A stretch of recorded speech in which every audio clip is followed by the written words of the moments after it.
चीज ऐसी है जिससे कोई भी इंसान, कोई भी सोर्सरर और कोई भी कर्स स्पिरिट भाग नहीं सकता। वो है डेथ। लेकिन एक entity, the honoured one among the haven और अर्थ, द किंग ऑफ कर्सेस, लोग जिसे नेचुरल क्लैमिटी कहते हैं, उसने इस चीज को भी एस्केप करा, अपने डेस्टिनी को चीट करते हुए और 1000 years जीते हुए। भाई मेरे को माफ कर दो, मैंने कभी easy.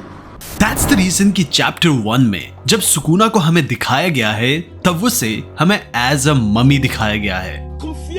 I'm confused right now, G. लेकिन लकी फॉर यू, आज हम balls डीप जाने वाले हैं और इस चीज को समझने वाले हैं कि आखिर सुकूना कौन है और क्या उसने चीजें करी कि आज वो द किंग ऑफ कर्सेस है।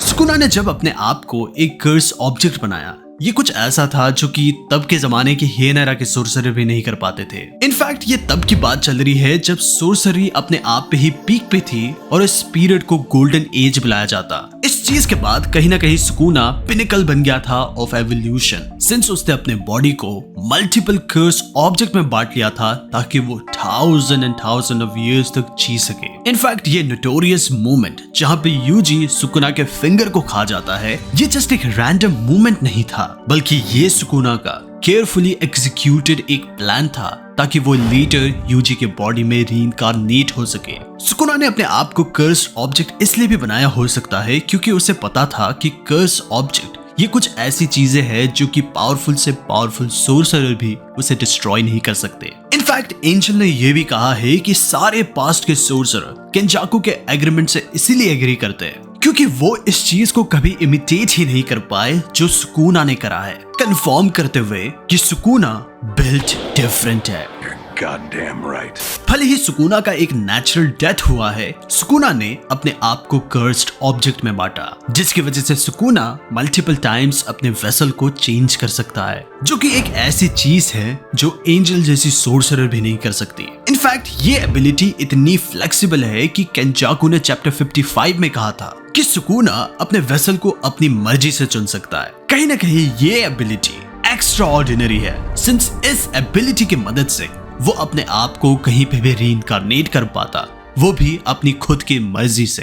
चैप्टर 1 में सुकूना इस चीज को मेंशन करता है कि ह्यूमन बॉडी बेस्ट है, जो कि ये इंप्लाई करती है कि वो कर्स स्पिरिट के बॉडी में भी रहा है। Since over 1000 of years different curses और वेसल ने उसके फिंगर को कंज्यूम किया था। इस चीज का एविडेंस हमें इवन चैप्टर 58 में भी मिलता है, जहां पे ये इंसिडेंट एक कर्स स्पिरिट खुद करता है। लेकिन ये अंटिल चैप्टर 212 था, जहां पे सुकूना ने अपने हाईएस्ट स्किल को हमें दिखाया, जब योरुज़ु के केओस के बीच में उसने मेगुमी के बॉडी को टेक ओवर किया। उसने अपने सोल को एक फिंगर में कन्वर्ज किया, देवफो मेगुमी को देते हुए, देवफो उस टास्क को अकॉम्प्लिश करते हुए जो कि उसने चैप्टर 9 से सोचा था। ये सुकूना की तरफ से काफी बड़ा गैम्बल था, सिंस हमें पता है कि उसके बाइंडिंग वाउस थे विद यूजी। लेकिन सिंस यूजी ने ये सेल्फलेस डिसीजन बनाया था कि वो अपने आप को इस चीज में इंक्लूड नहीं करेगा, देन ये फेल हुआ।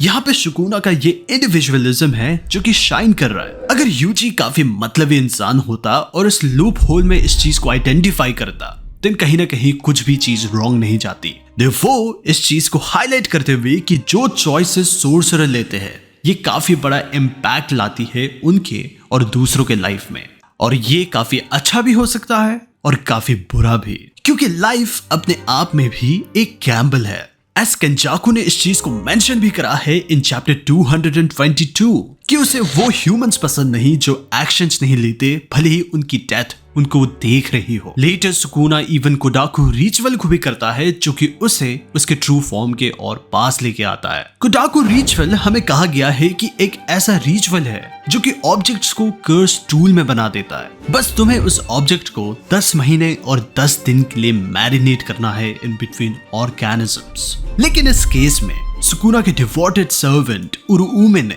इस रिचुअल को और तेज बनाने के लिए दूसरे एप्लीकेशंस लिए, ऑर्गेनिजम्स को रिप्लेस करते हुए with the corpse of cursed spirits. As हमें पता है कि कर्स्ड स्पिरिट मैनिफेस्टेशन है ऑफ सारी चीजें जो कि नेगेटिव और इविल है। सो जैसे कर्स्ड स्पिरिट सुकुना के फिंगर को खा के पावर ऑब्टेन करते हैं, वैसे ही सुकुना ने भी उनके कॉर्प्सेस को यूज करा ताकि वो अपने ट्रू फॉर्म के और पास आ सके। Therefore, अपने अंदर नेगेटिव एनर्जी को बढ़ाते हुए और मेखुमी को कंप्लीटली डार्क में लॉस्ट कराते हुए। जुजुत्सु काइसन कॉन्सेप्ट को फॉलो करता है ऑफ संसारा। ये एक कॉन्सेप्ट है जो कि बुद्धिज्म से अडेप्टेड है, जहां पे मानना है कि लाइफ एक सफरिंग है, जहां पे ये मानना है कि तुम जीते हो, मरते हो और रीबर्थ लेते हो। इस पूरे साइकिल का कोई शुरुआत भी नहीं, कोई एंड भी नहीं। थस ये संसारा का साइकिल तभी एंड होता है जब एक बीइंग निर्वाणा या फिर लिबरेशन को अटेन करता है अपने डेथ के थ्रू। जुजुत्सु काइसन का मांगा हमें दिखाता है कि गोजो रिटर्न होता है इवन आफ्टर उसके डेथ के बाद, ताकि वो इस वर्ल्ड को बेटर के लिए चेंज कर सके। स्टोरी में ये एक एम्बॉडीमेंट था of Buddhism version of enlightenment का। गोजो रिप्रेजेंट कर रहा था अच्छाई को जो कि पूरे दुनिया के लिए होती है। इन कॉन्ट्रास्ट सुकुना का एनलाइटनमेंट सेल्फिश और इविल है। देखो स्टोरी इस चीज को दिखा रही थी कि ये एक दूसरे के लिए एग्जैक्टली ऑपोजिट है। इन चैप्टर 220 केंजाकू हमें दिखाता है सुकुना का रियल बॉडी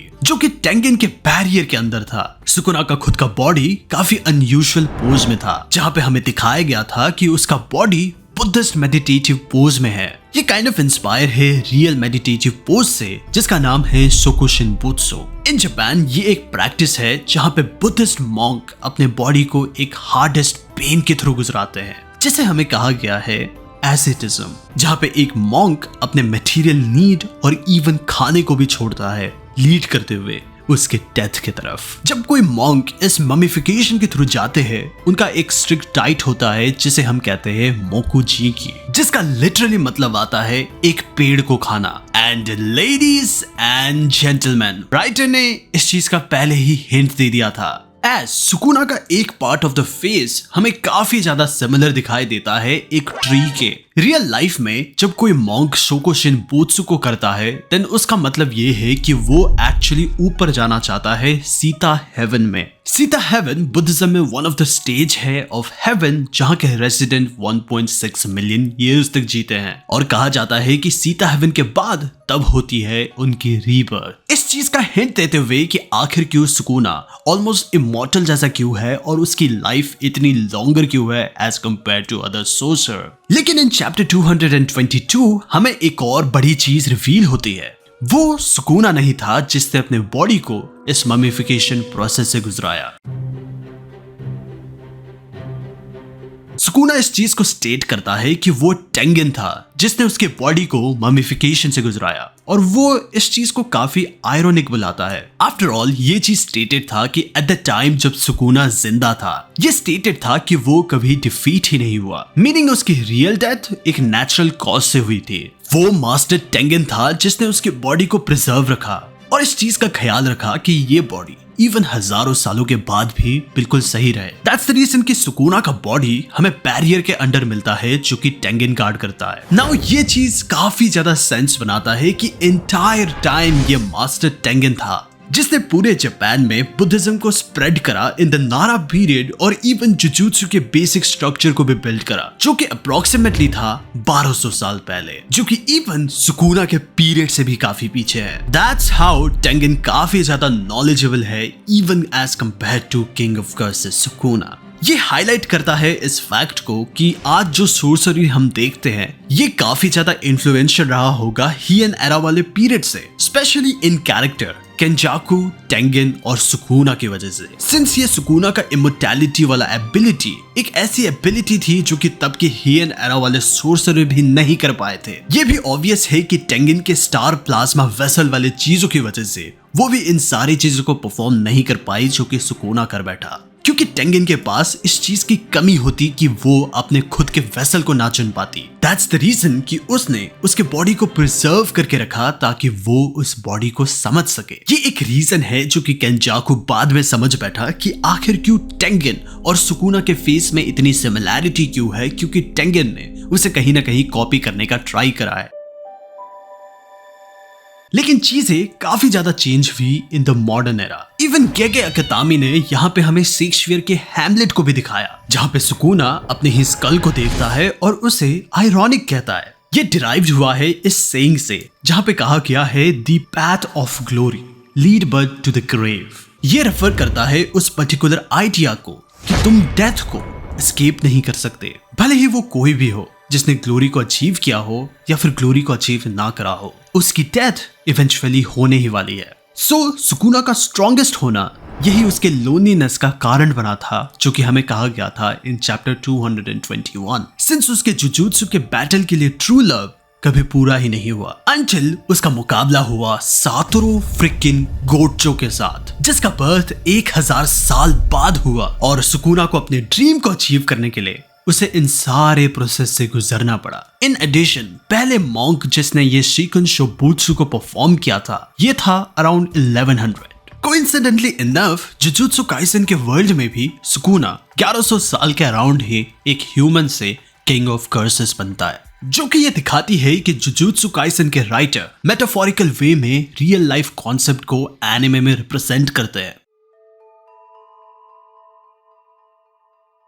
इस चीज का प्रूफ हमें वापस मिलता है क्योंकि केंजाकू को उसका बॉडी हीरा प्रोविंस में मिला है। In real life hero province ही वही जगह है जहां पे हमें बताया गया था कि ह्यूमन सुकूना एग्जिस्ट करता था। और ये सारी चीज कही गई है निहोन शोकी में। निहोन शोकी ये जापानीज हिस्ट्री का रियल लाइफ में one of the most oldest book है, जहां से राइटर ने सुकूना के लिए इंस्पिरेशन लिया था। And for the fun fact, क्यों ना तुम नीचे कमेंट करो कि नेक्स्ट वीडियो के लिए कौन सी टॉपिक होनी चाहिए। Let us know in comment कि आखिर तुम्हें यहाँ तक वीडियो कैसी लग रही है। हिस्टोरिकली ये कहा गया है कि हीरा प्रोविंस के लोग सुकूना को वर्शिप करते। इनफैक्ट सुकूना को बेनोवलेंट गार्डियन माना जाता। लेकिन ये काफी ज्यादा अलग है जिस तरीके से ये बुक निहोन शोकी उसे डिस्क्राइब करती है। एज निहोन शोकी में उसे एक विलन कहा गया है, जहाँ पे वो हीरा प्रोविंस के लोगों को तंग किया करता। निहोन शोकी इवन उसे इस हद तक डिस्क्राइब करती है, ये कहते हुए कि वो एक मर्डरस डिसेंडेंट था जिसने एक जेनोसाइड को कमिट किया। इसका मतलब ये है कि सुकूना फ्रॉम जुजुत्सु काइसेन काफी ज्यादा रिसेंबल करता है निहोन शोकी वाले सुकूना से, एक एपिटमी ऑफ इविल। ये स्टोरी हम इवन वापस से देखते हैं in chapter 219। In fact word for word, बार फॉर बार, हियन एरा के लोग सुकूना से इतना डरते कि वो उसे वर्शिप किया करते और उसे एक डीएटी कहा गया है। डिस्पाइट सारे लोग उसे मॉन्स्टर कंसिडर करते, लेकिन भले ही लोगों को ये पता था कि सुकूना एट्रोसिटीज और वायलेंस को कमिट करता है, स्टिल तब के जमाने के लोग उसे सैक्रिफाइस देते ताकि वो उसके गुडविल को ले सके। Gege Akutami the writer of Jujutsu Kaisen ने इस चीज को स्टेट करा है कि सुकूना हमेशा से ही एक नेचुरल डिजास्टर की तरह था, भले ही वो तब से जब से वो एक ह्यूमन सोर्सरर था। सुकूना के पास पहले से ही ह्यूमैनिटी नाम की कोई चीज नहीं थी। इनफैक्ट ये कुछ ऐसी चीज थी जो कि काफी इंटेंशनल था। अगर तुम इस चीज को नोटिस करो, देन सुकूना अपने आप को आइडेंटिफाई नहीं करता एज अ कर्स स्पिरिट, और ना ही वो अपने आप को एज ए ह्यूमन आइडेंटिफाई करता है। सुकूना का मानना है कि वो बियॉन्ड है हर एक चीज से और वो कहीं ना कहीं गॉड स्टेटस रिसीव कर चुका है। अकॉर्डिंग टू सुकूना, कर्सेस उसके लिए इंसेक्ट है, और वो इवन जोगो को भी ये चीज स्टेट करता है इन चैप्टर 116 कि ये काफी फूलिश थॉट है, जहां पे वो ये डिजायर करता है कि वो ह्यूमन बने। डिस्पाइट सुकूना के पास ये टाइटल है ऑफ किंग ऑफ कर्सेस, लेकिन स्टिल वो इस वर्ड कर्स को ही पेटी करता है। सुकूना के लिए ये मैटर नहीं करता कि तुम ह्यूमन हो या फिर कर्स स्पिरिट। सुकूना अपने आप में ही एक डिफरेंट लीग में है। ये सेम सुपीरियरिटी हम देखते हैं इन चैप्टर 214, ये कहते हुए कि ह्यूमंस अपने आप में ही काफी वीक है, लेकिन स्टिल वो इस लाइफ को चाहते हैं और वो हैप्पी रहना चाहते हैं। लेकिन गौर करने वाली बात ये है कि वो जोगो को ये जरूर कहता है कि बी प्राउड, क्योंकि वो स्ट्रॉन्ग है। क्योंकि सुकूना ने उसके खिलाफ अपने एक फायर टेक्निक को यूज करा है, भले ही जोगो एक वोल्केनिक कर्स है। नाउ शायद से तुम कंफ्यूज हो कि एबीडी वो आखिर उसको प्रेज क्यों करता है। वेल, ये हमें लेके आता है सुकूना के फंडामेंटल थिंकिंग के ऊपर। सुकूना के लिए स्ट्रेंथ सबसे जरूरी चीज है beyond everything. That is the reason कि उसने मल्टीपल टाइम्स ये स्टेट किया है कि हायरार्की हमेशा पावर के लेवल में बननी चाहिए। लेकिन बस इस चीज को देखो कि भले ही सुकूना एक इविल कैरेक्टर है, बट स्टिल वो एक लौता एंटिटी है जो कि ऑनर्ड है अमंग हेवन एंड अर्थ। ये हमें वापस लेके आती है रियल लाइफ वाले निहॉन शॉकी में, जहाँ पे उसका कैरेक्टर एक सर्वर्जन दिखाता है। यहाँ पे हमें एक स्टोरी कही गई है दो ट्विन प्रिंस के बारे में, प्रिंस ओसु और प्रिंस टाकेरू। टाकेरू को सुकुना रिप्रेजेंट करता है। टाकेरू को अपने फादर से ये ऑर्डर मिला था कि वो अपने भाई ओसु को कुछ मैनर्स सिखाए, बट स्टोरी में इंस्टेड टाकेरू ओसु को मार देता है। इस चीज की वजह से एक पॉसिबल थ्योरी बनती है कि सुकुना के पास एक ट्विन ब्रदर है जिसे सुकुना ने या तो मार दिया या फिर कहीं ना कहीं उसे कंज्यूम कर दिया। Therefore, जहाँ पे उसका एवोल्यूशन हुआ और वो बना king of curses. Jujutsu Kaisen के वर्ल्ड में एक ट्विन का होना काफी बड़ा प्रॉब्लम है। ये दोनों ट्विन्स के ग्रोथ को काफी हद तक रोक देता है। एज इस चीज का काफी बढ़िया एग्जाम्पल है माई और माकी। अगर सुकुना का एक और ट्विन था जो कि उसके ग्रोथ को रोक रहा था, ये आउट ऑफ कैरेक्टर नहीं होता कि वो उसे ही मार दे। ये ऑल्सो एक्सप्लेन करेगा कि आखिर क्यों उसके पास इतनी ग्रेट पावर्स है, मल्टीपल हैंड्स क्यों है, और एक डिजायर जहाँ पे वो ह्यूमन फ्लैश के लिए काफी ज्यादा तरसता है, जो कि उसने एंजल के साथ भी किया था, जहाँ पे उसने उसके हाफ बॉडी को खाया। लेकिन ये ऑल्सो एक्सप्लेन कर सकता है सुकुना के लोनीनेस को, जो कि एक ऐसी चीज हो सकती है जो योरोजु ने नोटिस करा। अपने सेल्फिश आइडियल्स और अपने स्ट्रेंथ के लिए उसने कहीं ना कहीं अपने ओन ब्रदर को खाया। ओनली पर्सन जो कि हो सकता है उसे सपोर्ट करता हो out of all odds. Chapter 1 से ही जुजुत्सु काइसन का ये थीम रहा है कि आखिर तुम अपने लव के लिए कितना दूर जा सकते हो और आखिर तुम एक इंसान को किस हद तक प्रोटेक्ट कर सकते हो। लेकिन सुकुना का यही एक्शन और फिलॉसफी काफी ज्यादा डिफरेंट है than main character Yuji Itadori से। भले ही यूजी ने स्टार्ट करा था विद नथिंग, जहाँ पे उसके पास कोई नहीं था, लेकिन at the end of the day वो हर किसी को गेन करता है, फैमिली को गेन करता है, फ्रेंड्स को गेन करता है। और सुकुना हो सकता है कि एक ऐसा कैरेक्टर हो जिसने इस चांस को लूज करा of attaining unconditional love. In exchange उसे मिला ये इवल एनलाइटनमेंट।